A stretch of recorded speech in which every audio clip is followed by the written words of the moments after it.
Hey guys, welcome back to the next video. In this video, we're gonna talk about the architecture of how we're gonna install Docker and the containers in the Docker. So I have two options right now in front of you, and both options are viable. As I'm using a laptop, not a server, I am gonna use both options, and I'm gonna show you that. First option, or the preferable option, or the one which we're gonna use very often, is the option one.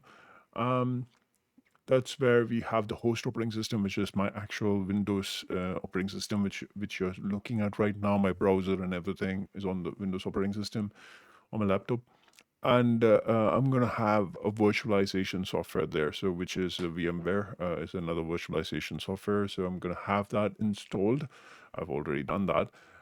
But for you, you're gonna do that installation, and then through the virtualization option, we're gonna install a guest operating system, which is a Linux operating system. We're gonna see the installation process.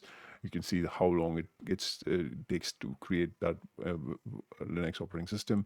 We're gonna preferably use a CentOS version, CentOS 9, I guess.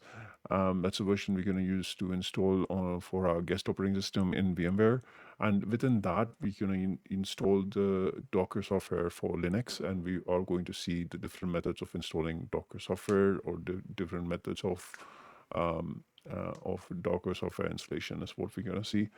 And then using the software, we'll be creating containers within our Linux operating system.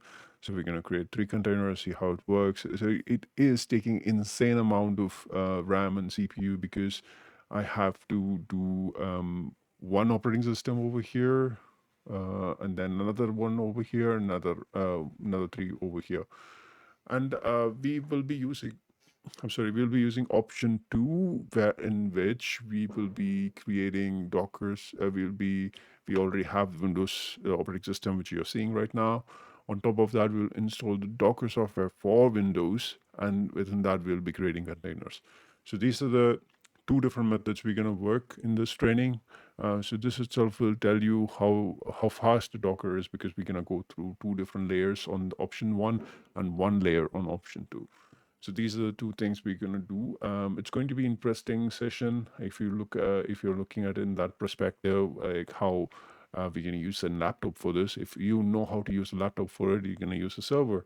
It's the same procedure, nothing changes, and it gives you an opportunity for you to do hands-on with me while working with this examples. Thank you so much for watching this video. I'll see you on the next one.